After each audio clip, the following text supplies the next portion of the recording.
त्रिलोकचंद जैन परिवार, जम्मू। देखो, व्यवहार न और निश्चय न दोनों साथ साथ चलते हैं। निश्चय न है मैं आत्मा हूं, मैं शुद्ध आत्मा हूं। आत्मा के सिवाय कुछ भी सत्य नहीं है। एक सत्य है तीनों लोकों में, तीनों कालों में आत्मा। और आत्मा कहीं भी चली जाए, आत्मा वैसी की वैसी रहती है, उसमें कुछ भी फर्क नहीं रहता। उसकी असंख्यात परदेशी आत्मा असंख्यात परदेशी आत्मा होगी, उनमें संकुचन प्रसारण हो जाता है। जैसे आप एक दिया जलता है या मोमबत्ती जलती है, उसको छोटे से ढक्कन में ढक दो तो उसका प्रकाश वहाँ तक रहता है, खुला कर दो प्रकाश फैल जाता है। ऐसे आत्म प्रदेश, जैसी देह मिलती है, देह छोटी हो छोटे में आ जाते हैं, बड़े हो बड़े में आ जाते हैं। ये आत्म प्रदेश का संकुचन प्रसारण होता है। और आत्मा में 8 गुण आत्मा में है। अनंत ज्ञान, अनंत दर्शन, अनंत सुख, अनंत शक्ति आत्मा का निज गुण है। निज गुण। शरीर में शक्ति नहीं है, शरीर में सुख नहीं है। लगता है तुम्हें शरीर का सुख, इंद्रियों का सुख, यह आत्मा की उपस्थिति में इंद्रियों के सुख को तुम अपना मान लेते हो। ये भ्रांति है, ये अज्ञान है, ये मोह। इंद्रियों तो झरोखा है एक। जैसे सूरज का प्रकाश खिड़की से आ रहा हो, क्या तुम समझो खिड़की प्रकाश दे रही है? खिड़की तो एक माध्यम है। ये 5 इंद्रियां माध्यम है ज्ञान प्रकट करने के लिए, पर आत्मा इससे बिल्कुल भिन्न है। आत्मा में अनंत शक्ति है। शक्ति आत्मा में, शरीर में नहीं है। आत्मा की उपस्थिति में शरीर में शक्ति आती है, जैसे भुजाओं का बल, उसमें खाने पीने में आपकी शक्ति बढ़ जाती है, कम हो, पर मूलतः आत्मा की शक्ति शरीर में ट्रांसफर होती है। जैसे व्यक्ति बूढ़ा हो जाता है, शरीर की इंद्रियां क्षीण हो जाती हैं, आत्मा का बल वैसा ही रहता है। तो जो भी देह को अलग मानो, आत्मा को अलग मानो। निश्चय न में तुम आत्मा हो, और व्यवहार दृष्टि से तुम देह भी हो, तुम्हारे संबंध भी हैं, परिवार भी है। पर आजकल महत्व किसको दिया जाता है? तुमने आत्मा को तो गौणी कर दिया और शरीर को प्रमुख बना दिया। होना क्या चाहिए? आत्मा की प्रमुखता होनी चाहिए, शरीर को गौण करना चाहिए। जो व्यवहार न निश्चय की ओर ले जाए वो निश्चय न, बाकी नहीं। जैसे तुम यहाँ से जाओगे, घर जाओगे, सब कुछ करोगे, परंतु भीतर दृष्टि बदल गई आपकी कि मैं देह नहीं, मैं आत्मा हूँ। फिर तुम कारोबार भी करोगे, फिर तुम बात भी करोगे, फिर तुम क्या करोगे? आत्म दृष्टि से अधिक आपका जो आकर्षण है वो टूटेगा। ये क्या करना है, इतना कमा के क्या करना है, साथ तो जाने वाला नहीं। यदि जिसके पास आत्म दृष्टि नहीं, वो कहता और आ जाए धन, और आ जाए बंगला, और आ जाए कोठी, और आ जाए, और वो अंततः दुखी होते रहते हैं व्यक्ति। आज पूरे विश्व में देखो, जिसके पास पैसा है वो और व्यापार कर रहा है, वो और कर रहा है, वो बड़ा कर रहा है, वो बड़ा कर रहा है, इसमें सुख मान रहे हैं। ये सुख नहीं, सुख की भ्रांति है। व्यवहार और निश्चय साथ साथ चलते हैं। जैसे मैं यहाँ बैठा हूँ, आपसे बातचीत कर रहा हूँ, व्यवहार न से बात कर रहा हूँ। निश्चय में तो आत्मा है, आत्मा कुछ करने की जरूरत नहीं। पर जब तक शरीर और आत्मा का संयोग है, तब तक सब कुछ करना होगा। बहनें भोजन भी बनाएंगी, पकाएंगी, खिलाएंगी, तुम व्यापार धंधा भी करोगे। हमारा जो कर्तव्य है वो कर्तव्य का पालन करेंगे, पर ये कर्तव्य का पालन केवल आत्मदृष्टि से होगा तो तुम आगे बढ़ जाओगे। यदि इस कर्तव्य के पालन करने में मैं कहूँ कि मैं ज्ञान दे रहा हूँ, मैं आपको ध्यान करवा रहा हूँ, मेरे कारण लोग आए, तो और कर्मों का बंधन और अहंकार और मिथ्यात्व पैदा हो जाएगा, क्योंकि आत्मा कुछ करती नहीं। यदि आत्मदृष्टि आ गई तो फिर तुम कुछ भी करोगे, दान भी दोगे, कार्य भी करोगे। ये मुझे अवसर मिला कार्य करने का।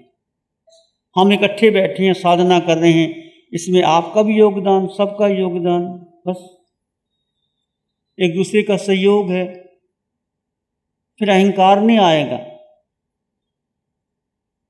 समझे? व्यवहार ने और निश्चय ने दोनों साथ साथ चलते। ये शरीर, पांच इंद्रियां का, ये आंखें जो देखती थी अब देखेगी आंखें, पर देखने का दृष्टिकोण बदल जाएगा। ये कान संगीत सुनते थे, पहले रस लेके सुनते थे, अब संगीत सुनोगे ठीक है। नासिका सुगंध लेती है, दुर्गंध भी आएगी, सुगंध आगे, दोनों एक ही बात है। जिह्वा रस लेती है, अब रस लेके भोजन नहीं करोगे, देना दे दिया। कपड़े पहनोगे, लोग श्रृंगार के लिए कपड़े पहनते, सजावट के लिए पहनते हैं, वो कपड़े पहनोगे पर केवल शरीर की रक्षा के लिए पहनोगे। अब जरूरी नहीं कि बड़े बड़े होटलों में जाके खाना खाना है, जैसा मिल गया वैसा ठीक है। आज तक सारा प्रयोग हमने कहाँ लगा दिया? केवल शरीर की पुष्टि के लिए, शरीर के आकर्षण के लिए, शरीर की इच्छाओं की पूर्ति के लिए। शरीर का मतलब पांचों इंद्रियां, छठा मन, मन की इच्छा, बुद्धि, धारणा, उसमें पूरा जीवन लग जाता है। ज़्यादा धन आ गया तो ज़्यादा प्रसिद्धि पाओ, ज़्यादा लोगों को अपना परिचय बांटो, ज़्यादा अपने आप को कहो कि मैं सबसे श्रेष्ठ आदमी मैं ही हूँ। ऐसा भाव आता है तो कर्मों का बंधन होता है। निश्चय मानो कि मैं कुछ करने वाला नहीं, मात्र दृष्टा। ये कहने की बात नहीं, यहाँ से तुम कुछ नहीं कहोगे। जो कुछ आप यहाँ हो रहा है ये केवल एक साधना की दृष्टि से हो रहा है। ये साधना मोक्ष की साधना है। साधना बहुत प्रकार की है, परंतु ये साधना तीर्थंकर भगवंतों की आपको सीधा मोक्ष ले जाएगी। जन्म मरण का बंधन टूट जाएगा। आत्मा पर जो आत्मा में 8 गुण हैं और 8 ही कर्म है। कर्म में सबसे भारी मोहनीय कर्म, और मोहनीय कर्म टूटा तो केवल ज्ञान प्रकट हुआ, फिर कुछ करने की जरूरत ही नहीं है। देखो आप अपना, मेरा मोहनीय कर्म कहाँ कहाँ बलवान है, मैं कहाँ कहाँ आसक्त हूँ। मेरी आसक्ति भोजन में है, वस्त्र में है, संगीत में है, बिजनेस में है, कहाँ कहाँ मैं बंधा हूँ। मेरे विचार, ये बहुत बड़ा बंधन है। मेरी परंपरा, मेरे गुरु, मेरी धारणा, ये सब मोह कर्म है। चाहे मैं करूँ चाहे आप करें, ये सब मोह है। तुम्हारी पत्नी ने खाना बनाया या किसी ने खाना बनाया, खाना बनाने पर तुम कहो भाई ठीक है, शरीर की पूर्ति के लिए खाना बनाया, तुमने सेवा की, धन्यवाद। तुम ऐसा भी तो कह सकते हो, खाना अच्छा बना, बहुत अच्छा बना, मसाला डाल के बनाया। तुम क्या प्रतिक्रिया? यदि आप साधक हो तो आप प्रतिक्रिया नहीं करोगे। खाना उसका धर्म है बनाना, तुम्हारा खाना धर्म है, ठीक है। आपने बनाया, आपने सेवा की, ठीक है। तुमने धन दिया, धन कमा के लाए, इसमें अशांति क्या बात है? तुम्हारा काम है धन कमाना, उसका काम है खाना बनाना। उसने खाना बनाया, तुमने धन दे दिया, बराबर हो गई बात। प्रतिक्रिया जितना जितना तुम साधना में आओगे उतना प्रतिक्रिया कम हो जाएगी। क्रिया प्रतिक्रिया शरीर कर उतना उतना कम हो जाएगी। साधना करोगे, भगवान प्रतिक्रिया करते हैं, अरिहंत परमात्मा, 64 इंद्र भी आते हैं, समसरण लगता है, कितने लोगों को मोक्ष के मार्ग की प्रतिक्रिया करते हैं। तो ऐसी प्रतिक्रिया कम करोगे, धीरे धीरे कम हो जाएगी। ये जन्मों जन्म का स्वभाव है हमारा प्रतिक्रिया करने का। जैसे जैसे कहोगे ठीक है, किसी ने गाली दी, ठीक है, मेरी उस गाली शरीर को लगी, मुझे लगी नहीं गाली। भगवान बुद्ध प्रवचन दे रहे थे, किसी ने आके थूक दिया उनके ऊपर, आनंद बहुत गर्म हो गए कि भगवान तुम्हारा कसूर क्या है? उसने थूका। भगवान ने कहा भाई वो इतना भरा हुआ था, उसके पास शब्द नहीं थे, उसने थूक दिया, मेरा क्या गया, मैंने थूक पूछ दिया, बस। क्यों मैं जो एक बात पूछने से हल हो सकती है, मैं उसको क्यों गाली दूं, मैं उसको कहूं? ये भगवान की करुणा थी। जितना जितना व्यक्ति साधना में बढ़ता उतना उतना व्यक्ति आगे क्षमा और मैत्री से भर जाता है। गुरु हमको ऐसी कृपा दृष्टि दे। जब आत्मा निकलती है तो जैसा उसने कर्म बांधा है, जिस योनि में जाना है उस योनि में चली जाती है। मान लीजिए आपने जब जाओगे यहाँ से तो पहले आयुष बंधेगी। एक है 4 गति है, 4 अनापूर्वी होती है। नरक गति नरक अनापूर्वी, पशु गति पशु अनापूर्वी, मनुष्य गति मनुष्य अनापूर्वी, देव गति देव अनापूर्वी। जहाँ जाना होता है जिस गति में अनापूर्वी पीछे पीछे चलती है, उस गति में मान लीजिए आपने देव गति में जाना है तो यहाँ से ही तय हो जाएगा और वही अंत में आपको अनापूर्वी आएगा, मतलब वो विचार वहीं आएंगे, वो अनापूर्वी वो विचार आपको गति में ले जाएगी। यदि मनुष्य योनि में जाना होगा तो मनुष्य अनापूर्वी आएगी और मनुष्य गति में जाना होगा।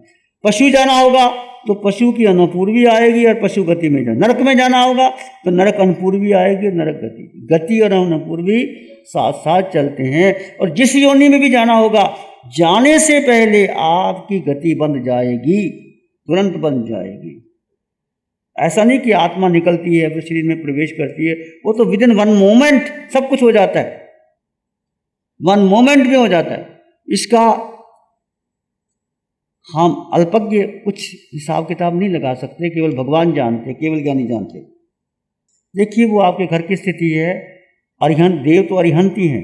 यदि घर में आपने कोई पूजा कुल देव हैं, उनको कुल देव मान करके आप कर सकते हो, क्योंकि घर में रहना है। ये व्यवहार दृष्टि है कि तुम्हारे कोई कुल के देवी देवता है, तुम्हारे पितर हैं, उनको तुमने मानना है तो मान सकते हैं, पर देव तो मेरे अरिहंत ही हैं।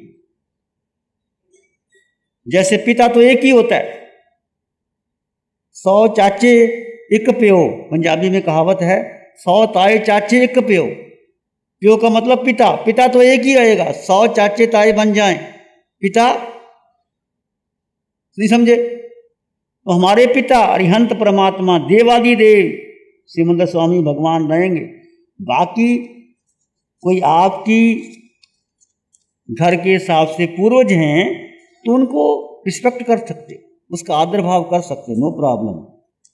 प्यारी गुरुवाणी है, बड़ी ही सुहानी है। पहले दिन बहुत अजीब सा लग रहा था, बहुत मन में शंकाएं हो रही थी, लेकिन भगवान की एक ही बात कि आंख बंद करके, बहुत भावनाएं आएंगी जाएंगी, लेकिन आंख बंद करके शांत बैठे रहो। उसी से दूसरे तीसरे चौथे दिन जो महसूस किया है, और मेरी इस बात से बहुत लोग सहमत होंगे कि आज तक जो बचपन से हमने जैन धर्म का स्वरूप समझा था, देखा था, जो महसूस कर रहे थे, उससे बहुत भिन्न महसूस किया है। मैं नहीं जानता, लेकिन मैं ऐसा महसूस करता हूँ कि मैं तो अपने जीवन में बहुत बदलाव लेके, बहुत अच्छी बातें लेके जा रहा हूँ। प्यारी गुरुवाणी है, बड़ी ही सुहानी है। आंखें बंद, मन वचन काया शांत, शरीर शांत, विचार शांत, सृष्टि शांत, वातावरण शांत, हर दिशा हर किनारा शांत शांत शांत। सिर के सिरे से पांव के अंगूठे तक अपने भीतर शुद्ध चेतना का एहसास कीजिए। तुम केवल आत्मा हो, आत्मा आत्मा।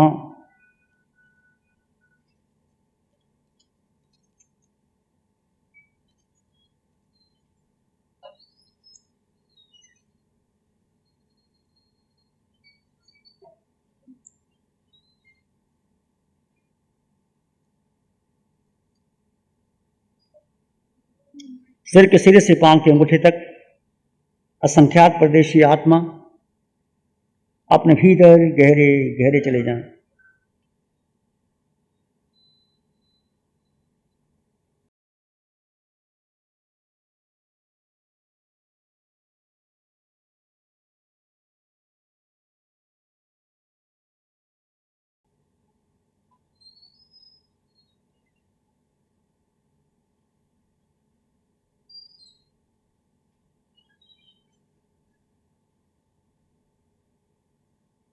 मैं आत्मा हूँ, यही सत्य है। इस सत्य को आत्मसात करते चले जाइए।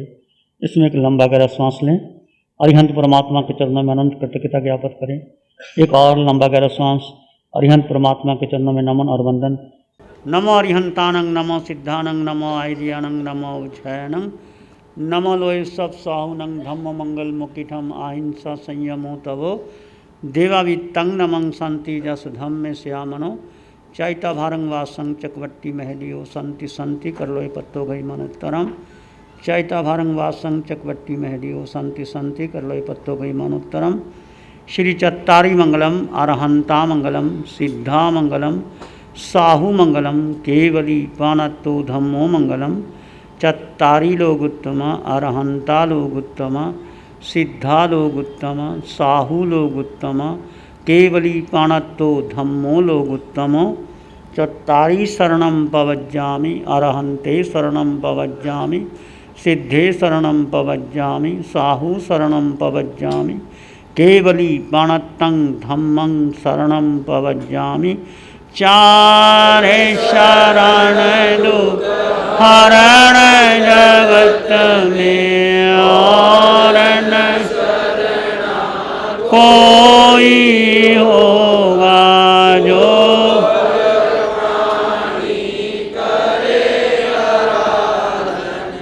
उसका अजर अमर उसका सदा ही मंगल होगा। इस कार्यक्रम के प्रसारण सहयोगी श्री रूपचंद त्रिलोकचंद जैन परिवार, जम्मू। प्यारी गुरुवाणी है, बड़ी ही सुहानी है।